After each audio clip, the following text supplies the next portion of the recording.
I'm Dr. Don Frazier. I have been working and researching in the field of the American Civil War for nearly 30 years.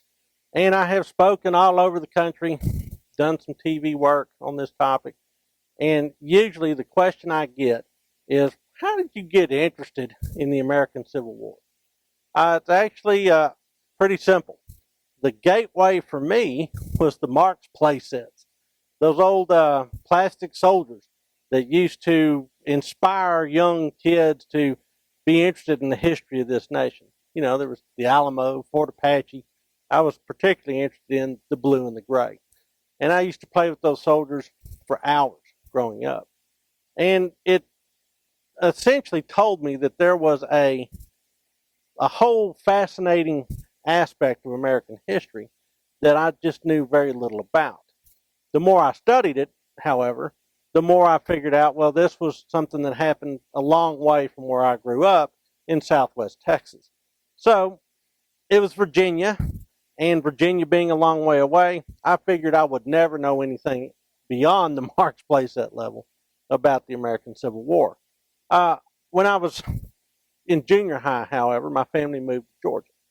And we lived in Macon, Georgia, and there was the first time I encountered the American Civil War as a real event, not just something that I played Army men about. And what was the actual thing that was the triggering event was a cemetery in Macon called the Rose Hill Cemetery on the banks of the Ocmulgee River. And there in this cemetery, there was actually a place where Civil War soldiers were buried. For the first time, I was encountering real live dead Confederates. And I said, wait, these weren't just plastic army men. They were real people at one time. And it wasn't Virginia. Here I was in Georgia encountering the Civil War. And so it got me to thinking, there must be more to this story than I thought. So I asked my dad, exactly what do I do with this information about finding these dead Confederates? And he said, hey, let's look them up and see who they were and what they did. Well, I was especially drawn to the 13 dead Texans that were interred in this part of the cemetery known as Soldier Square. And one Texan stood out. His name was Jonathan B. Craig, Company E, 15th Texas Cavalry. So I'm a sixth grader, and I go, well, Dad, now that I have this information on Jonathan B. Craig, where do I turn? He said, well, you look at books and check their indexes and see what you can find out there, but you can also send a letter to the state archives and ask them for any records that they have. Now, this is in the pre-internet days. This is when you still had to lick a stamp and put it on an envelope. And so it was kind of an interesting sort of delay and anticipation to find out what I could find. And what I discovered with Jonathan B. Craig was that this American tragedy was just that. It was a massive tragedy. And this was a kid who had enlisted in Texas and ended his days in a hospital in Macon, Georgia. And that was a compelling story. The problem was he served in all these battles I'd never heard of. Places like Arkansas Post and Resaca and Dalton.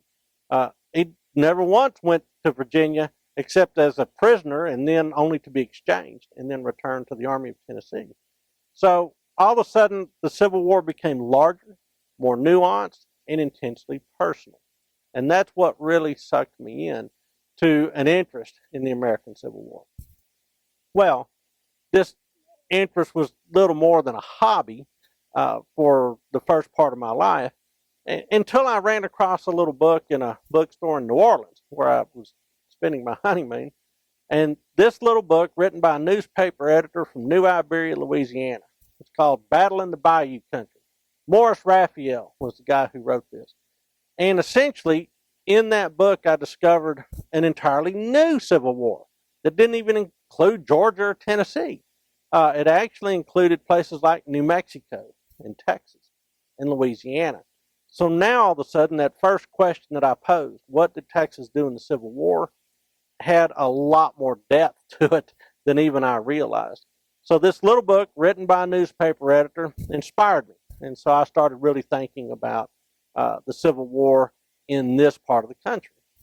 But I wasn't in the Civil War business at the time. I was a newspaper guy. I was working for a defense contractor. I was doing anything but. But when I went to graduate school, I finally decided that I'd had enough of my job and went to graduate school at TCU. I met a guy named Grady McWhinney. And McWhinney asked me, well, if you want to go to graduate school, you've got to find something to write on. So what will you write on? And I said, well, I think I'll write on the Army of Tennessee and Jonathan B. Craig and Granbury's Brigade and all that sort of stuff that happened over in Georgia and Tennessee. He says, no, that's not acceptable. There's somebody already working on that. What else do you have? I said, well, I ran across this guy named Tom Green. And Tom Green essentially fought his entire war west of the Mississippi River. And McWhinney said, that will be an original contribution to knowledge. Work on that. So that's what launched me into my interest in the American Civil War in the Trans-Mississippi. The Civil War continues to fascinate. And I fell deep down the rabbit hole on the Trans-Mississippi. My first book was Blood and Treasure, Confederate Empire in the Southwest. And it essentially talks about why the Confederacy, when it looked for its first offensives, launched them into the American Southwest. Actually invaded New Mexico and had a scheme for trying to separate the Southwestern Territories and California from the Union and add it to the Confederacy. Well, that book led me into a deep plunge into Louisiana in the Civil War, and primarily because the troops that fought in the New Mexico campaign, the Confederate soldiers, ended up fighting in Louisiana. So I had to connect the dots. How'd they get from New Mexico to Louisiana? What's this thing about Galveston that kind of happened in between? And the result has been a series of books that I referred to as the Louisiana Quadrille. The first of these books is Fire in the Cane Field, and starts with the secession of Louisiana and goes all the way through until the Battle of Galveston.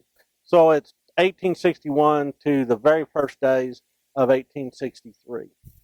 The second book in this series is called Thunder Across the Swamp. Thunder Across the Swamp takes the story and then propels it all the way to the summer of 1863, but especially focuses on the Tesh campaign, the campaign to essentially destroy the supply lines going through West Louisiana that were supporting the Confederate fortifications at Port Hudson and to a lesser extent Vicksburg.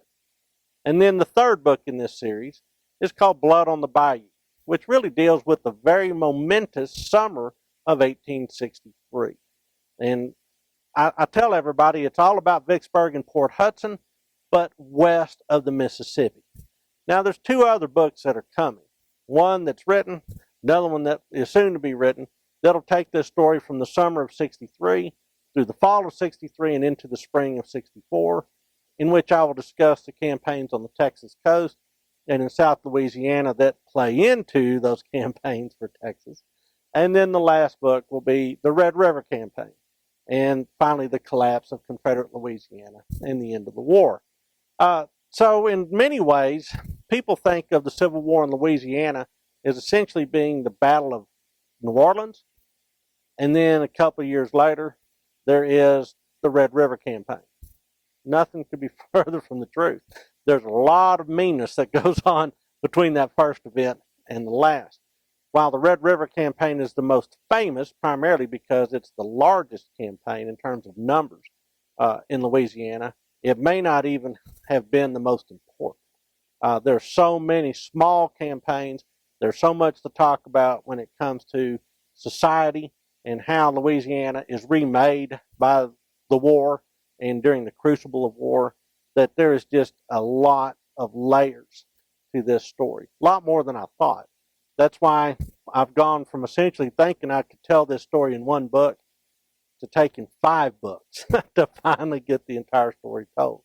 So what I want to do with this series is essentially tell you what's in the books and have a discussion about the content of my books as we go along from chapter to chapter. So I hope you'll subscribe to this channel. You'll watch these things as they come out and end up knowing a lot more about Louisiana and Texas in the Civil War.